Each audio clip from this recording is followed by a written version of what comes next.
Quadratic ஈக்குவேஷனை எப்படி கிராஃபிக்கலா represent பண்ணணும் அப்படின்னா, குடுத்துட்ட குவாட்ரடிக் ஈக்குவேஷன குவாட்ரடிக் ஃபங்ஷனா மாத்தணும். குவாட்ரடிக் ஃபங்ஷன கர்வா நீங்க கிராஃப் ஷீட்ல பாயிண்ட் பண்ணணும் அப்படின்னா, அது பேரபோலா வரும். பேரபோலா நீங்க வரையறதுக்கு முன்னால கண்டிப்பாக அது ஓப்பன் அப்பா, ஓப்பன் டவுனா கண்டுபிடிச்சிடணும். வெர்டெக்ஸ் ஆஃப் பேரபோலா கண்டுபிடிக்கணும். ஆக்சிஸ் ஆஃப் சிமெட்ரி கண்டுபிடிக்கணும். y இன்டர்செப்ட் கண்டுபிடிக்கணும். அண்ட் x இன்டர்செப்ட் கண்டுபிடிக்கணும்.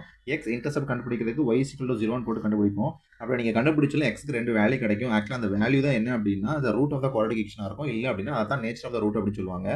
டேபிள் காலத்துல x னுடைய லிமிட்டா வரும். ஓகேவா?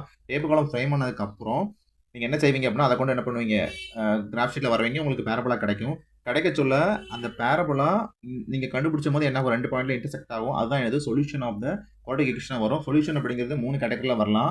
ஒன்னு, அந்த கிராஃப் வந்து எக்ஸ் கோஆர்டினேட்ல 2 இடத்துல வெட்டி இருந்துச்சு அப்படின்னா குவாட்ரடிக் ஈக்குவேஷன்ல ரியல் அண்ட் அன்ஈக்குவல் ரூட் கிடைக்கும். அதே அந்த கிராஃப் y ஆக்சிஸ்ல ஒரே ஒரு பாயிண்ட்ல மீட் பண்ணிச்சு அப்படின்னா ரியல் ரூட் கிடைக்கும். ஆனா சேம் ரூட்டாக இருக்கும். எதுலயுமே இன்டர்செக்ட் பண்ணலாம் அப்படின்னா உங்களுக்கு ரியல் ரூட்டே கிடைக்காது அப்படின்னு அர்த்தம்.